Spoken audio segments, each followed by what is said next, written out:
Assalamualaikum warahmatullahi wabarakatuh. Bertemu lagi dengan saya di channel YouTube Kanda Data.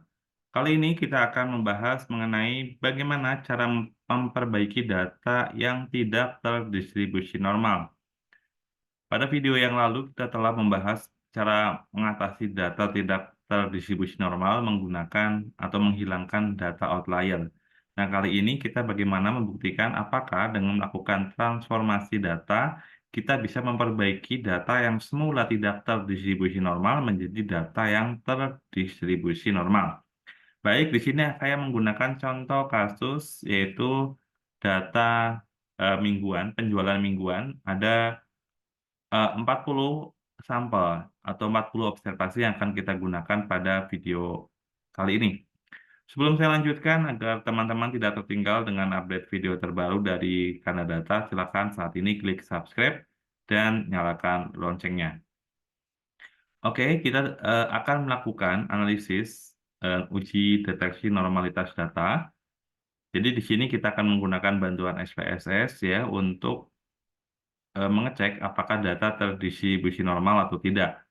Kemudian uji apa yang akan kita gunakan? Di sini saya akan menggunakan uji Shapiro-Wilk dan Kolmogorov-Smirnov. Saya kira kedua uji ini telah secara luas digunakan oleh teman-teman peneliti untuk mendeteksi normalitas data. Langkah pertama, kita buka SPSS ya terlebih dahulu ya. Kalau teman-teman belum membuka ya, kita buka. Nah, jadi teman-teman pun bisa menggunakan uji yang lain ya.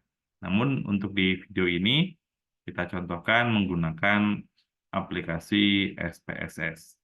Oke, nah langkah pertama, kalau di SPSS itu kan ada dua jendela ya. Kalau kita sambil menunggu buka ya. Ada jendela data view dan ada variable view. Nah, seperti ini ya. Langkah pertama kita setting nama variable di variable view. Kita berikan nama variable sales ya. Untuk labelnya adalah weekly sales ya atau penjualan mingguan. Simalnya kita berikan 0 saja. Kemudian pengukurannya kita gunakan scale. Karena data yang kita gunakan adalah data parametrik yang berskala rasio. Selanjutnya kita kembali ke data view. Kita sudah punya kolom untuk melakukan copy paste data dari Excel. Ya, kita lakukan saja. Dari 40 sampel, kita copy semua datanya. Dari sampel yang pertama atau observasi pertama sampai dengan observasi ke-40. Selanjutnya klik kanan dan klik copy. Setelah itu kita kembali ke SPSS dan kita kembali klik kanan, baru kita klik paste. Baik, di sini kita sudah memiliki data 40 sampel yang akan kita uji apakah terdistribusi normal atau tidak. Caranya bagaimana? Caranya teman-teman, Sobat Kanadata, klik Analyze. Selanjutnya klik Descriptive Statistik, kemudian klik Explore. Ya, setelah itu teman-teman pindahkan variabel weekly sales ke kotak dependent list ya. Nah, selanjutnya di sini pastikan kita klik plots dan pastikan aktifkan normality plot with test. Kemudian kita klik continue. Setelah itu untuk display kita munculkan dua-duanya ya, baik statistik maupun yang plots. Sehingga kita aktifkan yang bot ya. Kalau sudah tahapan-tahapan sudah kita lakukan semuanya, kita tinggal klik OK. Nanti output dari SPSS akan muncul. Nah, di sini kita melihat dari output, di sini ada cache processing summary, ada descriptive. Kita langsung saja menuju ke test of normality. Dan di sini untuk weekly sales variable, kita melihat Kolmogorov-Smirnov dan Shapiro-Wilk, nilainya adalah 0,000 semuanya ya. Artinya di sini p-value-nya lebih kecil dari 0,05. Kalau nilai p-value lebih kecil dari 0,05, artinya kita menolak hipotesis 0 ya. Karena kita menolak hipotesis 0, kita menerima hipotesis alternatif. Karena kita menolak hipotesis kita menerima sorry ya, menolak hipotesis 0, kita menerima hipotesis alternatif, yaitu bahwa data tidak terdistribusi normal gitu ya. Jadi kalau P value lebih kecil dari 0,5 maka datanya tidak terdistribusi normal. Nah, bagaimana solusinya? Di sini kita akan melakukan transformasi data. Oke. Nah, di sini saya kembali ke Excel. Saya di sini akan gunakan transformasi data menggunakan learn ya. Learn sales ya di sini ya. Nah, kita langsung saja sama dengan ya learn kemudian 10 ya, tutup kurung, tekan enter. Kalau sudah, kita copy paste rumusnya sampai dengan data yang terakhir.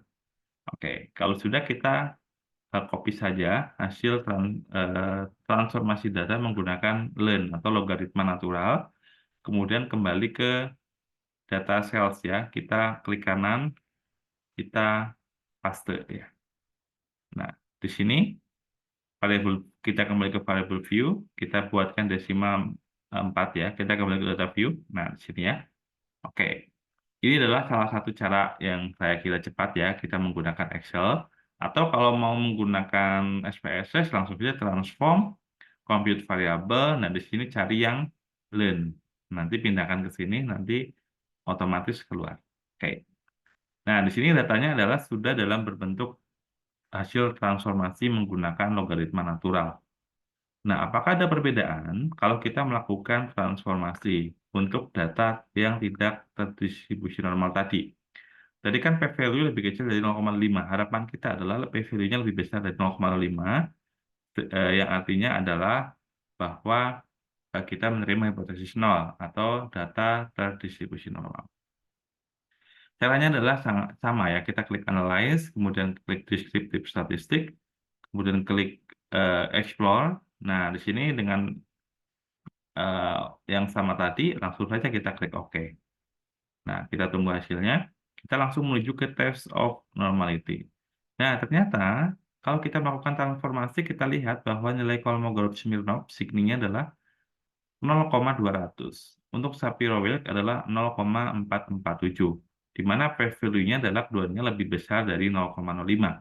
Dengan demikian, kalau kita lihat bahwa hasil transformasi membuat ya data yang semula tidak terdistribusi normal setelah ditransformasi datanya menjadi terdistribusi normal.